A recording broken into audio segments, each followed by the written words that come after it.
Hello friends, welcome to my channel. Micro economics के first chapter का ये second part हमारे पास है। फर्स्ट पार्ट ऑलरेडी अपलोड कर दिया गया है। अगर वो वीडियो आपने नहीं देखी है तो लिंक डिस्क्रिप्शन में गिवन है, आप उसको जाकर देख सकते हैं। इस सेकंड पार्ट में आज हम डिस्कस करेंगे economy and it's central problems. Previous video में हमने डिस्कस किया था कि वर्ल्ड की चाहे कोई भी इकोनॉमी हो, उसको एक बेसिक प्रॉब्लम फेस करनी ही पड़ती है और वो प्रॉब्लम होती है प्रॉब्लम ऑफ चॉइस।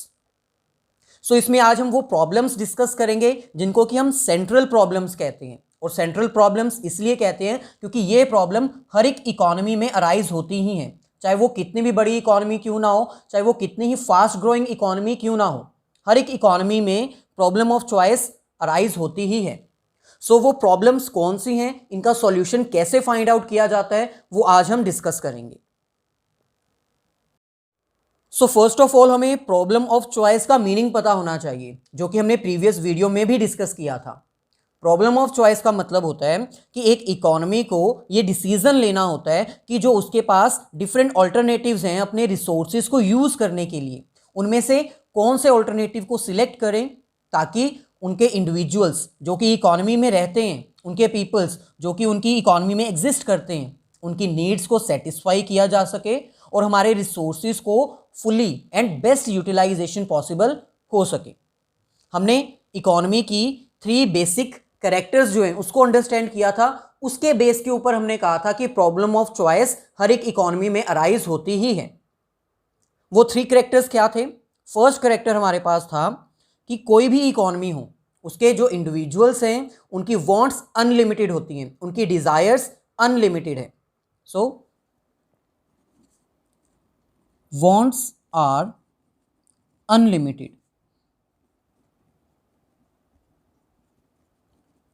एक पर्टिकुलर इकोनॉमी में जितने भी इंडिविजुअल्स रहते हैं उनकी वांट्स अनलिमिटेड हैं। सेकंड कैरेक्टर हमने क्या रीड आउट किया था? हमारे पास जो रिसोर्सेज हैं वो लिमिटेड हैं।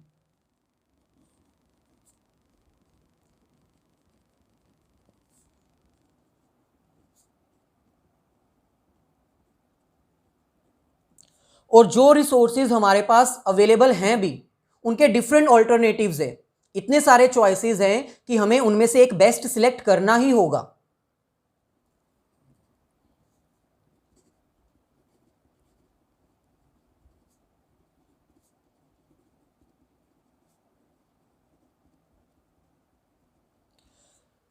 सो इन 3 कैरेक्टर्स के अकॉर्डिंग हम ये कह सकते हैं कि हर एक इकोनॉमी में प्रॉब्लम ऑफ चॉइस अराइज होती ही है। कोई भी इकोनॉमी हो, उसके जो इंडिविजुअल्स हैं उनकी वांट्स अनलिमिटेड हैं, लेकिन इकोनॉमी के पास जो रिसोर्सेज हैं वो लिमिटेड हैं।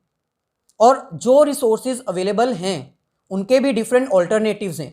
सो उन डिफरेंट ऑल्टरनेटिव्स में से कोई एक बेस्ट ऑल्टरनेटिव चूज करना ताकि रिसोर्सेज वेस्ट ना हो और जितनी वांट्स हैं वो सेटिस्फाई हो सके, इसको हम बोलते हैं प्रॉब्लम ऑफ चॉइस। क्योंकि हर एक इकोनॉमी को एक पर्टिकुलर चॉइस, एक पर्टिकुलर ऑप्शन चूज करना ही पड़ता है ताकि रिसोर्सेज फुली यूटिलाइज हो जाए और वेस्टेज भी ना हो, इंडिविजुअल्स की नीड भी सेटिस्फाई हो जाए। Overall we can say that to solve the problem of choice we need to make the best decision for the usage और allocation of limited resources. Overall हम ये कह सकते हैं कि अगर हमने अपनी इकोनॉमी की बेसिक प्रॉब्लम को सॉल्व करना है तो हमें अपने रिसोर्सेज ऐसे एलोकेट करने पड़ेंगे, ऐसे यूज करने पड़ेंगे कि उन रिसोर्सेज को बेस्ट यूटिलाइजेशन किया जा सके, उनकी प्रॉपर मैनेजमेंट की जा सके, रिसोर्सेज वेस्ट ना हो और हमारी नीड्स भी सेटिस्फाई हो जाए। सो while allocating resources we need to make these 3 decisions। So solution क्या है? सॉल्यूशन यही है कि जब भी हम अपने रिसोर्सेज को यूज करें, जब भी हम उनको एलोकेट करें, डिवाइड करें, तो हमें ये 3 क्वेश्चंस, ये डिसीजंस लेने पड़ेंगे। What to produce, how to produce, for whom to produce. So ये बेसिक सॉल्यूशन है जिसके अकॉर्डिंग कोई भी इकोनॉमी अपनी इकोनॉमिक प्रॉब्लम को सॉल्व कर सकती है। प्रॉब्लम ऑफ चॉइस जो उनके पास आती है उसको सॉल्व करने के लिए ये बेसिक 3 डिसीजंस उनको लेने पड़ेंगे, उसके अकॉर्डिंग वो अपनी प्रॉब्लम सॉल्व कर सकते हैं। सो चलिए इन तीनों ही डिसीजंस को डिटेल में अंडरस्टैंड करते हैं और सॉल्यूशंस फाइंड आउट करते हैं। सो ये हमारे पास first question, what to produce. What to produce में हमने क्या देखना होता है कि कौन से गुड्स एंड सर्विसेज प्रोड्यूस की जाएं और कितनी क्वांटिटी में प्रोड्यूस की जाएं। ये इंपॉर्टेंट इसलिए है क्योंकि हमारे पास रिसोर्सेज लिमिटेड हैं, हमारे पास इतने रिसोर्सेज नहीं हैं कि हम सारी गुड्स एंड सर्विसेज प्रोड्यूस कर पाएं। सो इसलिए रिसोर्सेज को एलोकेट करने से पहले, उनको डिवाइड करने से पहले हमें ये डिसीजन ले लेना होता है कि क्या गुड्स एंड सर्विसेज प्रोड्यूस करनी है, ऐसी कौन सी गुड्स एंड सर्विसेज प्रोड्यूस करनी है और कितनी क्वांटिटी में प्रोड्यूस करनी है। सो व्हाट टू प्रोड्यूस में हमारे टू डिसीजंस आते हैं। फर्स्ट हमारे पास आता है कौन सी गुड्स एंड सर्विसेज प्रोड्यूस करनी है।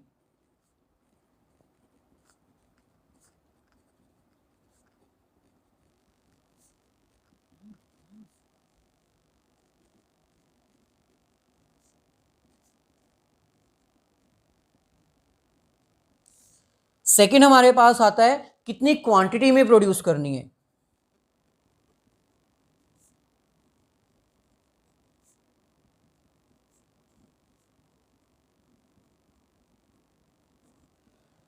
सो व्हाट टू प्रोड्यूस में हम इन दोनों ही क्वेश्चंस के आंसर फाइंड आउट करेंगे। इन दोनों ही क्वेश्चंस के आंसर फाइंड आउट करने के बाद ही हम अपने रिसोर्सेज का एलोकेशन यानी कि डिवीजन कर पाएंगे। फॉर एग्जांपल, अगर एक हमारे पास लैंड अवेलेबल है तो इस लैंड में जो फार्मर है वो बहुत सारे प्रोडक्ट्स प्रोड्यूस कर सकता है। वो वीट भी प्रोड्यूस कर सकता है, राइस भी प्रोड्यूस कर सकता है, लेकिन लैंड उसके पास लिमिटेड ही है, रिसोर्सेज उसके पास अनलिमिटेड नहीं है, रिसोर्सेज उसके पास लिमिटेड है। लेकिन उसको प्रोडक्शन कौन सी करनी है और कितनी क्वांटिटी की करनी है ये उसको पहले डिसाइड करना होगा ताकि उसके रिसोर्सेज वेस्ट ना हो। सो राइस या वीट या फिर दोनों का मिक्सचर कौन सी क्वांटिटी में करना है ये भी उसको डिसाइड करना पड़ेगा। सेकंड हमारे पास आता है how to produce. So how to produce में हमें यह डिसीजन लेना होता है कि जो भी गुड्स एंड सर्विसेज हमने प्रोड्यूस करनी है वो कैसे प्रोड्यूस करनी है, क्या हम लेबर यूज करें या फिर मशीन्स यूज करें। सो हाउ टू प्रोड्यूस को भी हमने टू पार्ट्स में डिवाइड कर देना है। इसमें भी हमें दो डिसीजंस लेने होते हैं। फर्स्ट हमारे पास क्या आता है,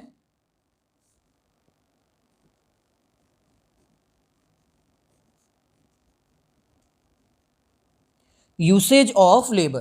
क्या हम लेबर यूज करें अपनी प्रोडक्शन करने के लिए, या फिर सेकंड ऑप्शन क्या आता है,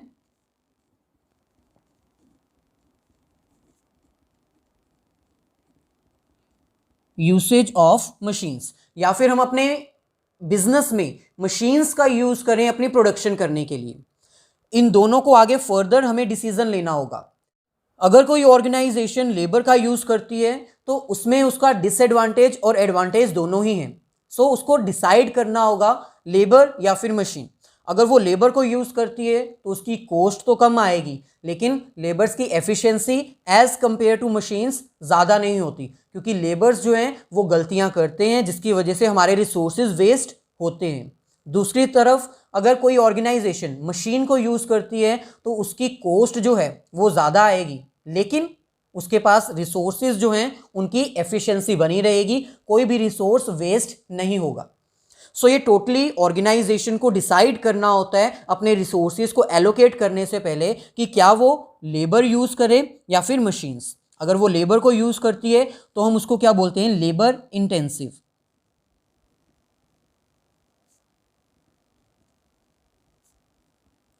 और अगर वो मशीन्स को यूज करती है उसको हम क्या बोलते हैं, कैपिटल इंटेंसिव।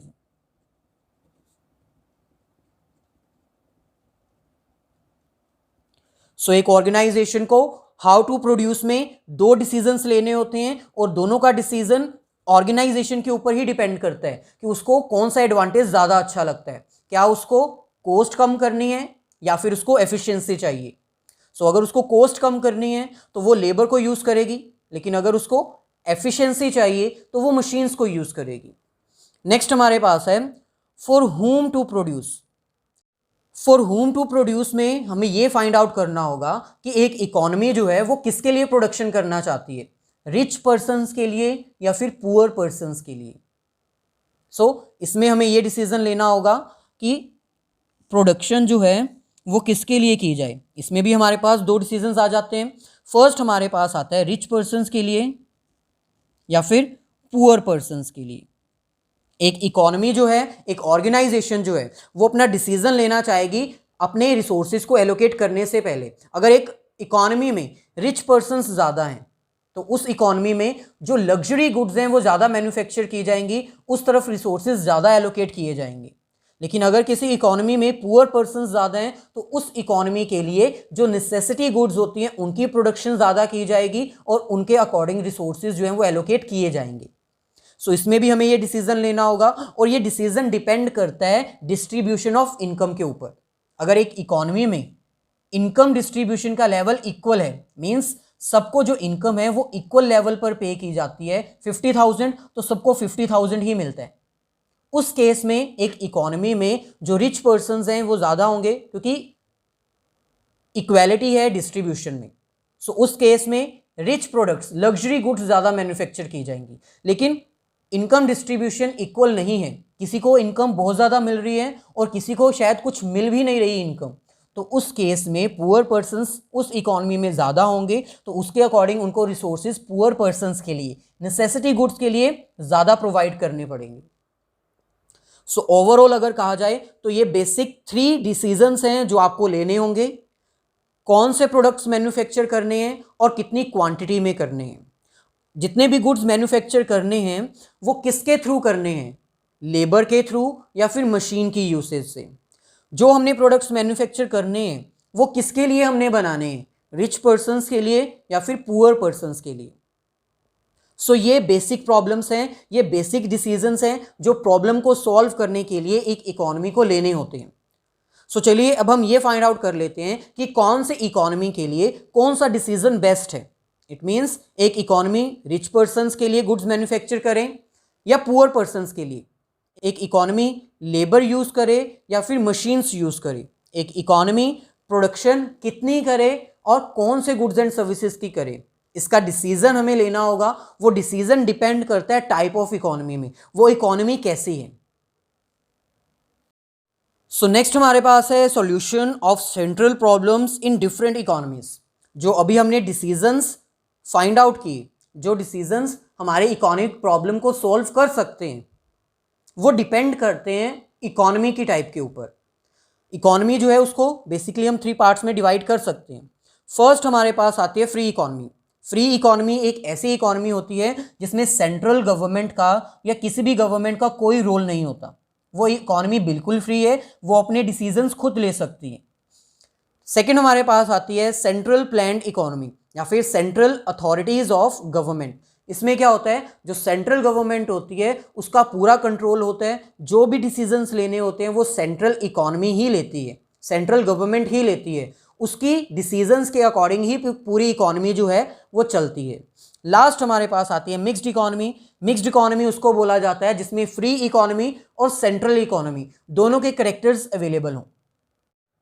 मिक्स इकोनॉमी में क्या होता है, जो फ्री इकोनॉमी के कैरेक्टर्स हैं वो भी अवेलेबल हैं, मतलब अगर कोई पर्सन डिसीजन लेना चाहे तो वो अपने अकॉर्डिंग डिसीजन ले सकता है, गवर्नमेंट की कोई इंटरफेरेंस नहीं होगी। लेकिन कुछ डिसीजंस ऐसे होते हैं जिसमें गवर्नमेंट जो है वो इंटरफेयर कर सकती है। सो मिक्स्ड इकोनॉमी में दोनों ही कैरेक्टर्स अवेलेबल हैं, फ्री इकोनॉमी के भी कैरेक्टर्स अवेलेबल हैं इसमें और सेंट्रल इकोनॉमी के भी कैरेक्टर्स अवेलेबल हैं।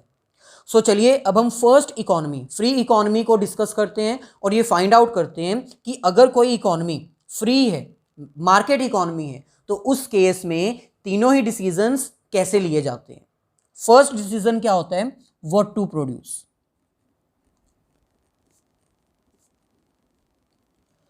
सो जो इकोनॉमी बिल्कुल ही फ्री है उसके लिए ये डिसीजन लेना व्हाट टू प्रोड्यूस बिल्कुल सिंपल है, क्योंकि इकोनॉमी फ्री है। जो प्रोड्यूसर्स हैं वो अपने अकॉर्डिंग जो मर्जी डिसीजन ले सकते हैं, जैसा उनको ठीक लगता है, जैसा उनको अच्छा लगता है। उनको लगता है कि मार्केट में इस पर्टिकुलर प्रोडक्ट की डिमांड है तो वो प्रोडक्ट वो बनाना शुरू कर देंगे। वो चेक करेंगे कि मार्केट में कौन से प्रोडक्ट की डिमांड ज़्यादा है, वो उस प्रोडक्ट को मैन्युफैक्चर करना शुरू कर देंगे। अब क्योंकि ये फ्री इकोनॉमी है, किसी का भी कोई भी कंट्रोल नहीं है, इसलिए इनको अपना डिसीजन खुद लेना होता है। व्हाट टू प्रोड्यूस ये अपने आप ही डिसाइड करते हैं कि इन्होंने क्या प्रोड्यूस करना है। Second, how to produce. How to produce में भी इनको अपना डिसीजन खुद ही लेना होता है। ये खुद फाइंड आउट करते हैं कि इनको लेबर यूज करनी है या फिर मशीन्स। अगर इनको अपनी कैपिटल जो है वो सेव करके रखनी है, ज़्यादा कॉस्ट नहीं लगानी, तो ये लेबर यूज़ करेंगे। लेकिन अगर इनको एफिशिएंसी चाहिए, ये चाहते हैं कि रिसोर्सेज वेस्ट ना हो, तो ये किसको यूज़ करेंगे? मशीन्स को। Third, for home to produce.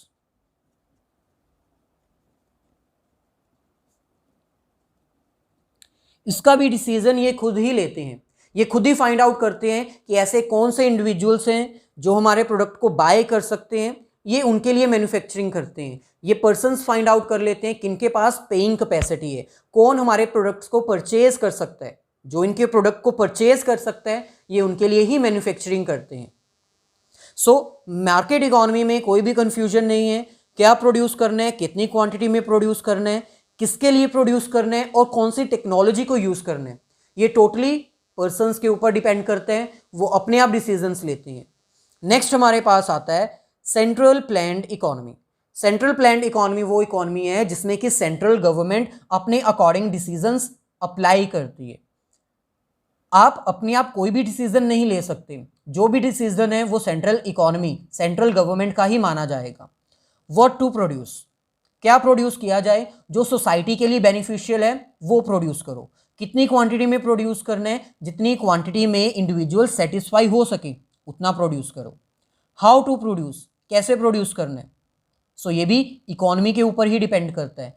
जो सेंट्रल प्लान्ड इकोनॉमी है वो क्या कहती है कि अगर मार्केट में अनएम्प्लॉयमेंट ज़्यादा है, अगर मार्केट में अनएम्प्लॉयमेंट ज़्यादा है, तो उस केस में लेबर टेक्नोलॉजी यूज़ करो, यानी मैन्स को यूज़ करो प्रोडक्शन करने के लिए, ताकि अनएम्प्लॉयमेंट थोड़ी कम हो सके।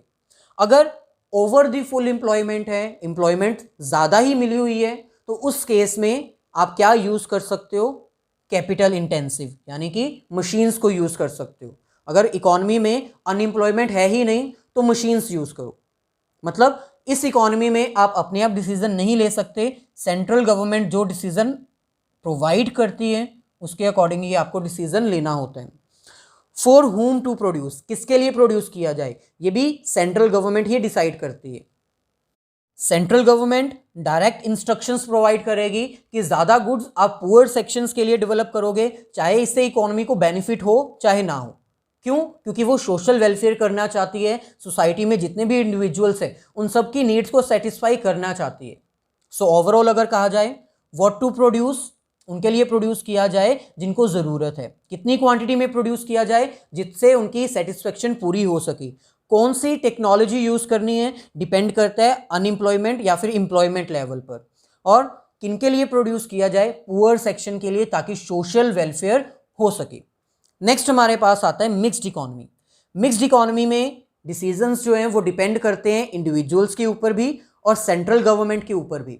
कुछ डिसीजंस इंडिविजुअल्स को अपने लेवल पर लेने होते हैं और कुछ डिसीजन सेंट्रल गवर्नमेंट ही इंप्लाई करती है। सो मिक्स्ड इकोनॉमी में दोनों ही इकोनॉमिक्स के रूल अप्लाई होते हैं। फर्स्ट हमारे पास free economy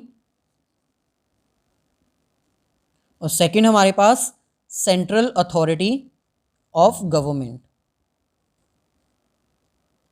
so mixed economy में व्हाट टू प्रोड्यूस, क्या प्रोड्यूस किया जाए, ये डिसाइड करते हैं मार्केट फोर्सेस। मार्केट में जिस प्रोडक्ट की डिमांड है उसको प्रोड्यूस किया जाए, लेकिन जो नेसेसिटी है उसको बंद नहीं किया जा सकता, क्योंकि सेंट्रल इकोनॉमी जो रूल्स अप्लाई करती है उसको भी फॉलो करना होता है।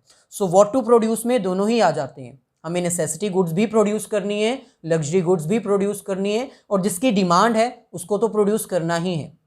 हाउ टू प्रोड्यूस, कैसे प्रोड्यूस किया जाए, ये टोटली डिपेंड करता है इकोनॉमी के ऊपर। अगर मार्केट में आपको कॉस्ट कम चाहिए तो आप लेबर यूज़ कर सकते हैं, अगर आपको एफिशिएंसी चाहिए तो आप मशीन्स यूज़ कर सकते हैं। लास्ट हमारे पास आता है फॉर होम टू प्रोड्यूस, किसके लिए प्रोड्यूस किया जाए। इसमें भी डायरेक्ट है, लग्जरी गुड्स आप बना सकते हो अगर लग्जरी सेटिस्फेक्शंस आपको करनी है, अगर रिच पर्सन्स को सेटिस्फाई करने हैं, लेकिन नेसेसिटी गुड्स को भी प्रोड्यूस करना ही पड़ेगा। सो इंडिया एक ऐसी इकोनॉमी में है जिसकी इकोनॉमिक प्रॉब्लम्स ऐसे सॉर्ट आउट की जाती है। What to produce, how to produce, for home to produce. So I hope ये टॉपिक आपको अंडरस्टैंड हो गया होगा। हमारे इकोनॉमिक प्रॉब्लम्स हैं, प्रॉब्लम ऑफ चॉइस, और उस प्रॉब्लम को सॉल्व करने के लिए हमें 3 डिसीजंस लेने होते हैं और ये तीनों ही डिसीजंस का सॉल्यूशन डिपेंड करता है इकोनॉमी के ऊपर। अगर वीडियो अच्छी लगी है तो प्लीज़ इसको अपने फ्रेंड्स के साथ शेयर कीजिए, हमारे चैनल को सब्सक्राइब कर लीजिए और वीडियो को लाइक कर दीजिए।